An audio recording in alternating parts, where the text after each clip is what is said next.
안녕하세요. 저는 이제 마흔이 코앞인 남자입니다. 저는 몇 년 전 결혼을 했다가 크게 실패를 했었는데요. 그때는 저를 속인 사람들이 너무 밉고 거기에 속아 넘어간 제 자신이 너무 한심스러웠습니다. 하지만 이제 시간이 지나고 생각을 해보니까 제 탓을 할 게 하나도 없더라고요. 괜히 그런 사람들 때문에 한동안 사람들도 못 믿고 혼자 자책을 하고 있던 그 시간들이 너무 아깝다는 생각에 여러분들은 저처럼 자책하느라 그동안의 시간을 헛되이 보내지 마시라고 사연을 써봅니다. 저는 5년 전 노총각이라는 타이틀을 달고서 여기저기 맞선을 보러 다녔어요. 다행히 돈을 꽤나 잘 버는 편이라 결혼업체에 가면 높은 등급을 받을 수가 있었습니다. 하지만 아무리 돈이 많다고 해도 마흔이 가까워질수록 좋은 인연을 찾기란 하늘의 별 따기였어요. 그렇게 맞선만 보기를 수십 차례였습니다. 처음 아내를 만난 것도 맞선 장소였어요. 하지만 특이한 점은 아내가 맞선 상대는 아니었다는 거였죠. 이상하게 저와 매칭되시는 분들은 저와 취미가 맞지 않거나 외모가 제 스타일이 아니었어요. 외모가 제 스타일이셔서 이야기를 하다 보면 서로 관심사가 공통된 부분이 없으니 대화가 몇 번 이어지지도 않았고, 외모가 제 스타일이 아니면 저도 딱히 잘해보고 싶다는 생각이 안 들더라고요. 그런데 그날은 유독 그분이랑 대화 코드도 안 맞고 모든 게 마음에 들지 않았었습니다. 이야기를 하는데 자기가 관심 없는 이야기라며 제 말을 툭툭 끊어버리고, 심지어 대놓고 얼마나 버시냐면서 물어보셨었죠. 그분도 나름 전문직이셔서 자기만의 프라이드가 상당히 강하시더라고요. 그러다 보니 어떻게든 손해보는 장사를 하지 않으려고 하셨습니다. 아무리 연애를 건너뛰고 결혼부터 생각하는 맞선 자리라고는 하지만 그래도 대놓고 결혼을 하나의 장사처럼 취급하시는 분이랑은 저도 더는 이야기가 하기 싫었습니다. 그래서 저도 모르게 할 말이 없어서 말도 제대로 안 하니까 그 여자분도 자존심이 상했었는지 더는 할 이야기가 없을 것 같다면서 자리에 앉은 지 30분도 채 지나지 않아서 일어나시더라고요. 저는 그분을 잡지도 않고 잘 가시라며 의례적인 인사를 건넸고, 괜히 그분과 엘리베이터도 함께 타고 싶지 않아서 저는 더 앉아있다가 가겠다고 했어요. 먼저 그 여자를 보내고 혼자 그 넓은 테이블에 앉아있는데 매니저가 저에게로 오더라고요. 그러고서는 서비스라면서 작은 디저트를 내놓았습니다. 여기 서비스예요. 편하게 이용하시고 다음에도 또 저희 매장 이용해주세요. 아니, 커피 2잔 시켰는데 무슨 서비스예요? 아, 새로운 디저트라서요. 랜덤으로 각 테이블에 신메뉴 서비스 드리고 있어요. 그리고 주위 테이블을 둘러보니 그 말은 진짜인지 각 테이블에 조그만 디저트가 하나씩 있더라고요. 괜히 머쓱해져서 감사하다는 말을 하고 혼자 디저트를 뒤적거리다가 결국에는 안 먹고 나왔습니다. 계산을 하려는데 디저트를 건넨 매니저가 먼저 말을 걸더라고요. 손님, 저희 매장 자주 이용하시죠? 그런데 그동안 쿠폰을 안 찍으셨더라고요. 이러면 안 되긴 하는데 여기 제가 기억나는 횟수만 일단 도장 찍어놨어요. 그러면서 저에게 도장이 가득 채워진 쿠폰을 여러 개를 내미는 겁니다. 저는 당황스러워서 필요 없다고 거절하려는데 막무가내로 그걸 카드와 같이 제 손에 쥐어주더라고요. 얼떨결에 쿠폰을 받아서 다시 돌려주기도 못해서 그냥 감사하다고 하고 가게를 나왔습니다. 그리고 밖에 나와서 그냥 쿠폰을 버리려고 보는데 쿠폰의 앞면에 메시지와 번호가 적혀 있더라고요. 그 매니저는 자기 번호를 써놓고 연락달라는 문구를 적어놓고 저에게 그 쿠폰을 준 거였습니다. 처음엔 어처구니가 없어서 그냥 버려버릴까 했었는데 아무래도 남의 번호가 적힌 걸 그냥 아무데나 버리긴 꺼려져서 집에 가서 버려야겠다는 생각으로 일단은 집으로 돌아왔습니다. 그런데 집에 가서 보니 제 명함 지갑을 두고 왔더라고요. 제가 사업을 하는 사람이라 여기저기 명함을 드릴 일이 많아서 꼭 들고 다니는데 그때도 처음 인사를 하면서 명함을 드린다고 꺼내놓고는 깜빡하고 두고 온 것이었습니다. 제 명함이야 다시 파면 되지만 몇몇 거래를 안 한 거래처 명함들도 있어서 꼭 찾아야 했습니다. 그래서 급하게 가게로 전화를 걸어보니 바쁜지 몇 번을 걸어도 전화를 안 받더라고요. 그래서 다급한 마음에 저에게 번호를 준 직원에게 전화를 걸었고 그 매니저는 그 사이에 퇴근이라도 했는지 제 전화를 금방 받았습니다. 여보세요? 아까 가게 직원분 맞으시죠? 아, 안녕하세요. 이렇게 빨리 전화 주실 줄은 몰랐는데. 다른 게 아니라요. 혹시 가게에 명함 지갑 분실물 없었나요? 그게 저한테 중요한 거라 꼭 찾아야 되거든요. 글쎄요. 저도 손님 나가시고 바로 퇴근해버려서요. 가게는 전화 안 받던가요? 네, 바쁜지 몇 번을 걸어도 안 받더라고요. 어차피 저 아직 그 근처니까 제가 가서 확인해 드릴게요. 다행히 가게 소파에 끼어서 아무도 발견하지 못하고 있었던 제 명함 지갑은 되찾을 수가 있었고 한시름 마음이 놓이고 나니 그 직원에게 미안한 마음이 들기 시작하더라고요. 이미 퇴근까지 한 사람을 다시 출근하게 한 거나 마찬가지였으니까요. 미안한 마음에 사례라도 하겠다고 하니까 냉큼 밥을 사달라고 하시더라고요. 사례하겠다고 했으니까 그걸 싫다고 할 수도 없어서 약속을 잡았습니다. 그런데 매번 가게에서만 마주치다가 밖에서 작정하고 꾸민 모습을 보니 너무 예쁘더라고요. 왜 그동안 그렇게 예쁜 모습을 못 알아봤나 싶을 정도였습니다. 그날 대화를 하는데 정말 오랜만에 여자랑 웃으면서 이야기를 했어요. 저랑 관심사며 취미며 비슷하더라고요. 저는 활발하게 움직이는 걸 좋아하는 편이라 가지고 혼자 뭔가를 계속하는데 목공예도 배우고 직접 의자나 테이블 같은 걸 만드는 걸 참 좋아라 했습니다. 그런데 그분은 집 인테리어에 관심이 있어서 간단하게 붙이는 벽지도 직접 붙이고 조명이나 예쁜 소품들로 집을 꾸미시는 걸 좋아한다고 하시더라고요. 매번 업체에서 등급을 매겨 저랑 비슷한 수준의 여자를 소개해 주니까 늘 자기적인 만남에 저도 모르게 이것저것 제곤했었는데 그런 것 없이 만나서 이야기를 하니까 저도 편하게 시간을 보낼 수가 있었습니다. 그 후로 그분은 종종 연락이 왔고 결국엔 연인 사이로 발전했고 결혼까지 골인했습니다. 결혼 후 아내의 카페도 차려주고 처가댁도 이사를 시켜드렸습니다. 장모님이 혼자서 두 자매를 키우셨는데 작은 투룸 월세에서 살고 계시더라고요. 마침 제가 가진 아파트에 세입자들이 나간다고 하길래 장모님께 공짜로 살게 해드렸습니다. 제가 결혼을 하고 1년도 지나지 않아서 처제도 결혼을 했고 혼자 계신 장모님이 걱정이 돼서 명절이 아니어도 처가 식구들끼리 만나서 자주 시간을 보냈습니다.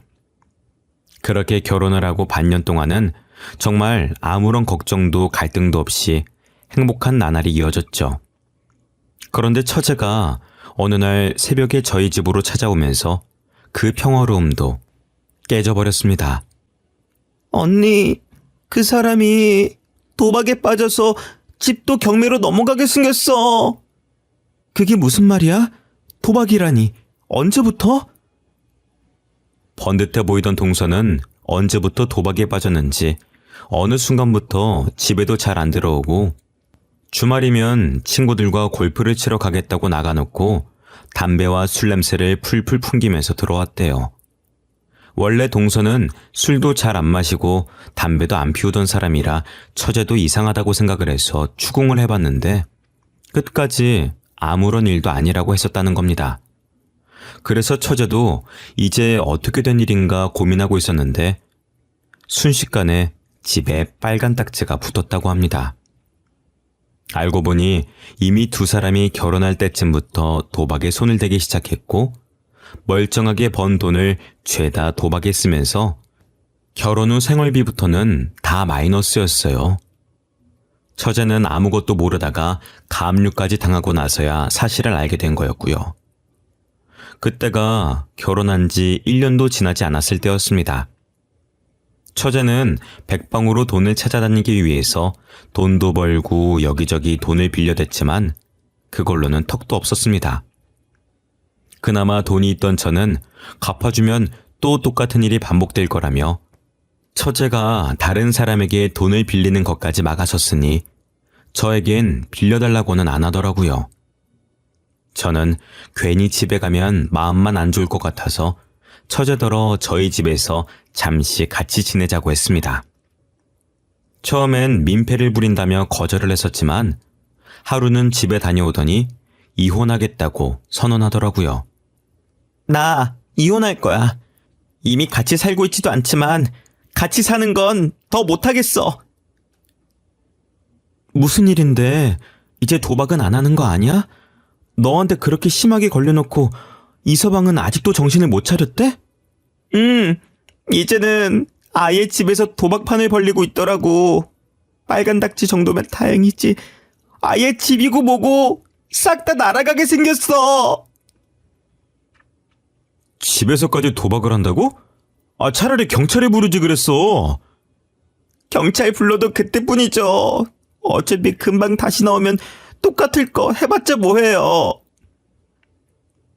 그 이후로 처제는 아예 저희 집에서 살았고 동서는 그런 처제를 찾지도 않았습니다.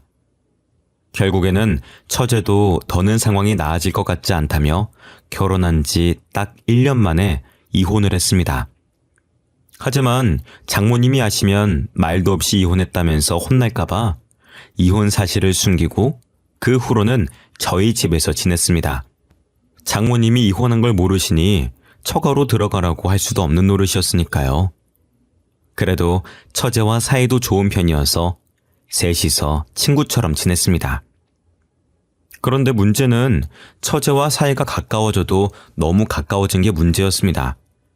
아내가 없을 때면 그냥 오빠라고 부르면서 팔짱을 끼기도 하고 제가 출근할 때 아내가 뽀뽀를 해주면 자기도 보고 있다가 똑같이 하려고 하는 장난을 치는 바람에 놀라서 다급하게 현관문을 벗어난 게 하루 이틀이 아니었습니다. 처음에는 장난인 걸 알고 있으니까 저도 웃으면서 안 된다고 했었지만 갈수록 그 정도를 모르고 선을 넘기도 몇 차례였습니다. 하루는 제가 씻고 수건을 깜빡하고 안 가져와서 아내에게 가져다 달라고 했어요.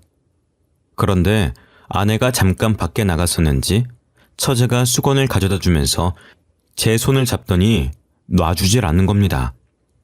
뭐 하는 거야? 이렇게 문 계속 열어놓고 있으면 추워. 수건을 줬으면 물기는 다 깨줘야 될 거 아니야. 손 하나 남았잖아요. 하나 남은 걸로 닦고 나와요. 옷도 입어야지. 이러고 어떻게 옷을 입어? 왜요? 안 입고 나와도 괜찮아요. 가족끼리 뭐 어때요? 그렇게 한참의 실랑이를 벌이다 제가 점점 짜증이 섞인 투로 이야기하자 그제서야 알겠다며 제 손을 놔줬습니다. 그것뿐만이 아니라 제가 주방에 있으면 백허그를 하는 건 물론이고 제가 소파에 앉아 있으면 무릎 베개를 해달라며 제 무릎 위에 머리를 대기도 했습니다. 처음엔 아내도 아무것도 모르고 그냥 장난인 걸로 알고 넘어갔었어요. 그런데 날이 갈수록 아내 앞에서도 심해지니 점점 아내도 기분이 나빠 보였죠. 하루는 아내의 카페 직원이 일이 생겨서 아내가 하루 종일 혼자 카페를 봐야 했었습니다. 저는 아내를 기다리다가 안방에서 그만 잠이 들어버렸고 잠결에 제 옆에 누군가 누워있는 것 같아 아내인 줄 알고 껴안고 잠에 들었습니다. 그런데 새벽녘에 절 깨운 건 다름 아닌 아내의 호통 소리였죠. 화들짝 놀라서 눈을 뜨니 아내가 침대 옆에 서서 저를 내려다보고 있었습니다. 제가 뭘 잘못했나 하는 생각과 동시에 제 품에 안겨 자고 있는 처제를 발견했죠. 저는 깜짝 놀라서 처제를 밀쳐냈어요. 제가 밀어내니 처제도 그제서야 잠에서 깨더라고요. 언니, 아직 해도 안 떴는데 왜 소리를 질러? 여보, 이거 오해인 거 알지? 처제가 왜 우리 안방에 들어와 있는지 모르겠는데 진짜로 아무 일 없었어. 지금 이렇게 옷도 다 입고 잠들었는데 무슨 일이 있었겠어? 지금 무슨 일이 있었는지 없었는지가 중요해? 지금 이 꼬락서니를 보고 아무런 생각이 없게 생겼어? 언니, 왜 그렇게 예민하게 반응해? 그냥 자자. 이러는 거 보기 싫었으면 일찍 들어오던가. 처제는 당황스럽지도 않은지 뻔뻔하게 아내의 신경을 긁어댔습니다. 뭐 별일도 아닌 걸로 화를 내내는 듯 이야기를 하더라고요. 뭐가 별일이 아니야? 엄연히 너희 형부야. 너 이런 식으로 할 거면 그냥 집으로 가. 내가 엄마한테 다 말할 거야. 고생하다 겨우 집에 왔는데 꼴이 이게 뭐야? 아내는 카페 마감할 때쯤 술에 취한 진상 손님들이 카페에서 시비가 붙는 바람에 결국엔 경찰까지 부르고 가게 정리까지 하고 오느라 늦은 거였는데, 그렇게 고생을 하고 왔더니 저와 처제가 나란히 안방 침대에 누워서 자고 있었으니 당연히 화가 날 만했습니다. 아무리 가족이어도 지켜야 할 선은 있으니까요. 처제는 처제방 따로 줬잖아. 그런데 왜 여기까지 와서 잔 거야? 내 방 매트리스는 싸구려란 말이야. 여기 침대가 훨씬 푹신하고 넓잖아. 언니도 없는데 내가 누워있을 수도 있지. 내가 객식구라고 차별하는 거야? 이건 차별하고 말고의 문제가 아니잖아. 애초에 내가 누워서 자고 있는데 처제가 왜 여기로 올라와서 자? 아무리 가족 같은 사이여도 그러는 건 아니지. 됐어. 당신은 상종도 하지 마. 너 그냥 나가. 이제 더는 못 봐주겠다. 그동안 선 넘는 거 참아줬더니 어디까지 기어올라? 넌 언니가 우습니? 만만해? 아내는 그동안 화가 많이 쌓였는지 엄청 화를 냈습니다. 아내와 만난 이후로 그렇게까지 화를 내는 모습은 그날 처음 봤죠. 그런데 그것도 잠시, 처제의 폭탄 발언에 순식간에 방은 싸늘해졌습니다. 왜? 언니도 내 남편이랑 이랬잖아. 아니야? 무슨 소리를 하는 거야? 아직 잠이 덜 깼어? 알고 보니 처제가 결혼을 하기 전부터 아내는 동서와 바람을 피우고 있었습니다. 아내는 저와 결혼한 후 제 돈으로 도박을 했었는데, 그 도박판에서 만난 게 처제의 남편이었죠. 그렇게 만난 두 사람은 몰래 바람을 피우면서 저와 처제 몰래 스릴을 즐겼고, 결국엔 처제가 두 사람의 불륜 현장을 잡아내고야 말았던 겁니다. 처제는 배신감에 언니도 남편도 너무 싫었지만 그래도 가족을 끊을 순 없는 인연이니 남편과 이혼만 하고 언니가 그 불륜 상대라는 걸 알고 있다는 걸 알리지 않고 있었습니다. 괜히 가족과 사이가 멀어질까봐 배려한 거였는데, 자기는 아예 바람을 피웠으면서 자기가 당하니 기분 나빠하는 꼬락서니가 처제는 어이가 없었던 거였죠. 대놓고 복수하진 못하고 그냥 신경만 조금 긁으려는 것뿐이었는데, 그런 엄청난 사실을 알고 있으면서 어떻게 아무렇지 않게 있을 수가 있겠어요. 결국엔 처제도 얼마 참지 못하고 알고 있던 사실들을 내뱉어버린 거였습니다. 그동안 내 전남편 만나고 다녔던 거 다 알아. 그 사람 입으로 직접 들었으니까. 내가 이혼하고도 만나나 싶어서 사람 붙였더니 아직도 만나고 다니더라? 뭐라고? 네가 그걸 어떻게 알아? 그리고 언니, 애초에 형부 사랑해서 한 결혼도 아니었잖아. 그런데 뭘 그렇게까지 질투를 해? 형부가 언니한테 돈만 주면 만사 오케이 아니야? 뭐라고? 네가 어떻게 그걸... 엄마가 언니를 얼마나 끔찍하게 아끼는지 뻔히 아는데 처음 보는 형부는 두 손 들고 환영했으니까 이미 검증도 다 됐다는 거 아니겠어? 엄마가 언제 그렇게 네 형부를 두 손 들고 환영했다고 그래? 두 사람 이야기하는 거 다 들었어. 엄마 회사에서 형부 정보 빼돌려서 언니한테 준 거잖아. 내가 아무것도 모를 줄 알았어? 둘 다 제정신 아니야. 형부 가지고 논 거잖아. 사실 장모님은 제가 가입한 결혼업체에 커플 매니저로 일하셨었는데 제 가입 정보에 적힌 연봉을 보고 자기 딸이랑 연결시키려고 수를 쓴 거였습니다. 그래서 유난히 저랑 안 맞는 여성분을 골라서 제 맞선에 내보내고 장소는 자기 딸이 일하는 호텔 카페로 잡은 거였죠. 호시탐탐 아내는 저를 꼬실 기회를 노리고 있었고 꼼짝없이 거기에 걸려든 거였습니다. 모든 사실을 들었는데도 사실 믿기지가 않았어요. 아무리 사람마다 결혼하는데 중점을 두는 곳이 다르다고 하더라도 마냥 돈만 보고 이렇게 계획적으로 접근해서 결혼까지 하는 게 흔한 일인가요? 업체에 소송을 하려고 해도 이미 장모님은 저와 아내가 결혼도 하기 전에 그만두셨고 회사 입장에서는 딱히 할 수 있는 조치도 없을 테니 답답할 노릇이었죠. 솔직히 언니, 도박할 돈 때문에 형부랑 결혼한 거면서 뭘 그렇게 화를 내? 왜? 언니가 남의 가정 깨뜨릴 땐 괜찮고 남이 언니 가정 부수는 건 싫어? 대체 내가 언제 바람을 피우고 언제 도박을 했다는 거야? 증거 있어? 당연히 있지. 언니, 요즘에도 내 전남편 만나서 같이 도박하러 다니더라. 뭐 같이 사기라도 치려고 다니는 거야? 그렇게 해서 좀 벌긴 했고? 잠깐만. 도박이라니 그건 또 무슨 소리야? 그러면서 처제는 당당하게 일주일 전에 찍힌 영상을 보여줬습니다. 누가 봐도 제 아내와 동서였고 두 사람은 다정하게 팔짱도 끼고 심지어 길거리에서 껴안고 난리를 부렸더라고요. 당신 이거 뭐야? 이 영상 사실이야? 저렇게 당당하게 불륜을 저지르는데 저만 모르고 있었던 것도 어이가 없었죠. 처제 이야기를 들어보니 처음엔 동서도 그렇게까지 도박 중독은 아니었다고 합니다. 결혼할 때까진 그냥 가끔 친구들과 한 게임 하는 수준이었으니까요. 그런데 결혼을 하고 나서 본격적으로 아내가 동서를 데리고 도박을 알려줬습니다. 두 사람이 눈이 맞아서 바람을 피우며 아내는 도박을 하러 동서와 함께 다녔고 그러니 동서도 결혼 후 벌어오는 돈을 족족 도박에 쏟아붓고 생활비는 마이너스의 대출도 정도를 넘어서서 이자조차 제대로 못 낼 정도였던 겁니다.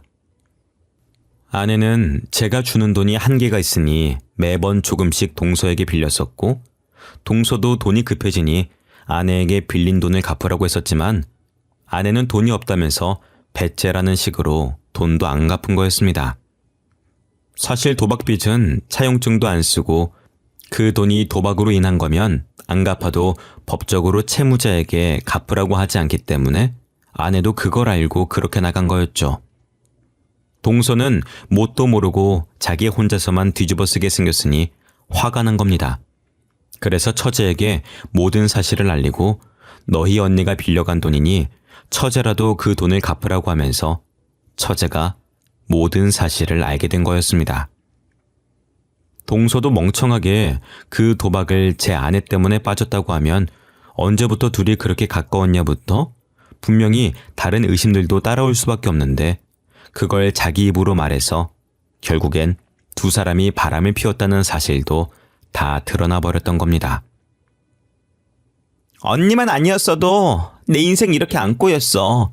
전 남편도 언니만 아니면 도박에 그렇게 빠지지도 않았을 거고 내 결혼 생활도 멀쩡했을 거야.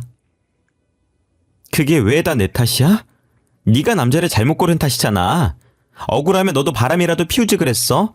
아, 그래서 지금 너희 형부한테 이러는 거야? 그래, 일부러 그랬어. 지금까지 언니는 내 모든 걸 뺏어갔잖아. 엄마 사랑도 남편도 내 가정도. 그래도 언니니까 참아보려고 했어. 근데 왜 난 언니 거에 손도 못 대? 다 네가 못나서 그런 거지. 왜 내 탓을 해? 당신 내가 알던 사람 맞아? 바람 피운다는 사실을 어떻게 그렇게 내 앞에서 당당하게 해? 당신한테 미안하게 됐어. 근데 내가 당신의 빚더미에 앉힌 것도 아니고 그렇다고 우리가 그렇게 사랑으로만 결혼한 사이도 아닌데 그렇게까지 미안해야 할 일이야 이게? 뻔뻔하게 나오는 아내의 말을 들으니 너무 화가 나면 말이 안 나온다는 게 무슨 말인지 알겠더라고요. 사랑만으로 한 결혼은 아니지만 그렇다고 사랑하지 않는 것도 아니었고 부부간에 최소한 바람을 피우던 사실이 걸렸으면 부끄러움이라도 느껴야 하는 게 정상이잖아요. 그래, 그러면은 당신이 그동안 도박할 때 쓴 돈, 그 돈 내 돈 내놓고 이혼해. 내가 돈이 어딨다고 그 돈을 줘. 난 돈 없어. 그래, 그러면은 일단 당신 카페부터 도로 내놔. 그리고 장모님이 사시던 집 거기도 나가셔야지. 이제 사위 집이 아닌데 공짜로 살게 해드릴 순 없지. 어차피 거기 4명이잖아. 이미 내 건데 내가 왜 그걸 도로 줘야 되는데? 엄마 집도 어차피 전세 계약했잖아. 계약서가 있는데 그게 마음대로 돼? 아내는 뭐가 그리 자신만만한지 당당하게 나오더라고요. 장모님이 저희 집에 들어오시면서 원래 가지고 계시던 전세금을 빼서 계약금으로 거셨었거든요. 그걸 믿고 아내도 당당하게 나오는 거였죠. 그 이후로 여러 방법을 알아봤지만 그냥 전세 기간이 끝날 때까지 기다리는 게 가장 깔끔한 방법이더라고요. 중간에 제가 내쫓아낼 방법도 없었고요. 결국 찜찜한 채로 손해를 보고 있어야 된다는 거였죠. 일단 이혼이라도 하자는 생각으로 서류를 접수했었는데 처제가 찾아왔습니다. 형부, 이혼하지 말고 위자료 소송을 해요. 위자료는 무슨 위자료요?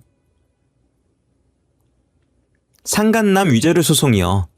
두 사람 뻔뻔하게 아직까지 만나고 있어요. 몰랐죠?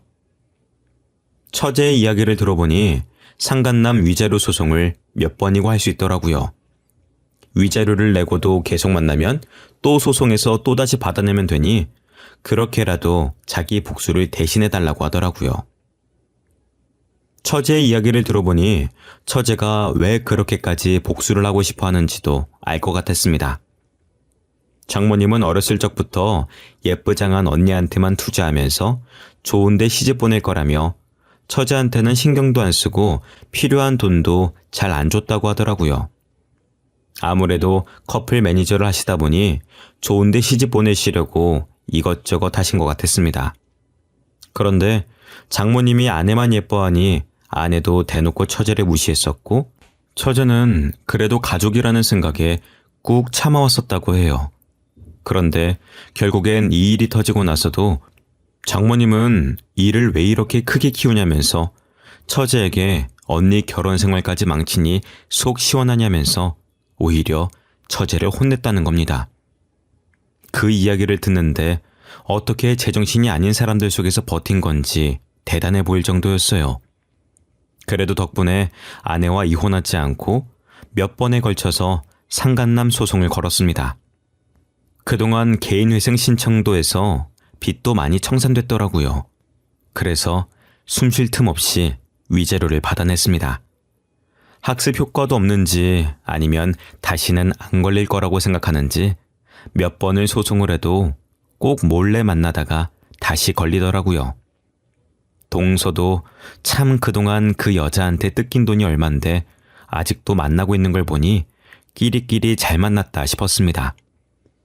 그렇게 몇 번에 걸쳐서 위자료를 뜯어내고 전세계약 기간의 만료가 다가오자 저도 이혼을 준비했습니다. 문제는 아내 명의의 상가가 문제였었죠. 다행히 건물 계약을 할 때 제 통장에서 이체를 했었고 그걸 증거로 상가가 제 돈이라는 걸 증명했습니다. 거기다 아내가 그동안 불륜을 저지른 것부터 도박을 했던 것까지 하나하나 따지고 보니 재산 분할은커녕 아내도 저에게 위자료를 줘야 되더라고요. 결국엔 아내는 저에게 있는 돈을 탈탈 털어서 위자료를 줘야 됐고 순식간에 아무것도 없이 길바닥에 나 앉아야만 했습니다. 그동안 아내는 카페 안에 있는 작은 휴게실에서 자고 먹고 생활했었나 보더라고요. 그런데 그것마저 빼앗겨버리니 자신만만하던 태도도 순식간에 180도 바뀌었습니다. 아무리 그래도 이건 아니지. 꼭 이렇게까지 해야 해? 뻔뻔한 것도 정도가 있어야지. 그동안 가게 안 뺏고 있어준 것만으로도 감사해야지. 간통죄 폐지만 아니었어도 콩밥이나 먹게 하는 건데. 그동안은 이혼도 안 하고 살았잖아. 그냥 이혼하지 말고 이대로 살자, 어? 누구 좋으라고 그래? 그동안 봐줬었는데 넌 왜 학습 능력이 없니? 내가 그 카페를 순순히 넘겨줄 줄 알았어? 멍청하긴. 다시는 보지 말자, 어? 카페마저 빼앗기면 더는 도박이 문제가 아니라 정말 먹고 사는 게 문제일 테니까요. 하지만 이제 그런 것도 제 알바가 아니니 제 바지가랑이를 붙잡고 늘어지는 아내를 밀어냈습니다. 처제는 이혼을 하고 난 후로도 종종 연락을 하긴 하는데 결국엔 둘 다 돈이 없으니 이제는 만나지도 않는다고 하더라고요. 참 그 이야기를 들으니 우습기 짝이 없었습니다.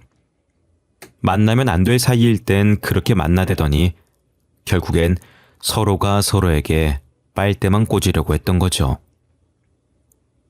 동서도 아내가 카페는 안 뺏길 거라며 호언장담을 하는 말을 철석같이 믿고 있었다가 결국엔 다 빼앗기고 위자료까지 줘야 한다는 소리를 들으니 더는 빼먹을 것도 없다 싶어서 뒤도 안 돌아보고 그 관계를 정리했다더라고요. 고작 저렇게 될 관계에 2년이나 소송을 하면서 시간을 허비한 게 아깝기도 합니다. 이제는 아쉬운 마음이 생겼는지 아내가 틈만 나면 저에게 돈을 빌려달라고 연락이 오더라고요. 전화를 받으면 자기가 쫓기고 있어서 그런데 얼른 1,000만 원만 보내달라는 말을 하는데 제가 그걸 왜 보내주겠습니까? 그냥 어디로 보내면 되냐며 물어만 보고 안 보내고 있습니다. 분명 도박하다 진 빚일 텐데 그걸 또 뻔뻔하게 저한테 연락하는 꼴도 우습습니다. 매번 공중전화로 전화를 걸어와서 차단도 못 해놓긴 하지만 이제는 지난 날은 다 잊고 새롭게 출발해 보려고 합니다.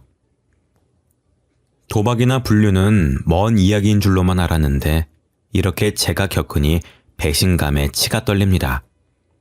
복수를 하는 것도 중요하지만 앞으로의 제 시간을 복수에 더 허비하지 않으려고요. 지금까지 제 이야기를 들어주셔서 감사드립니다.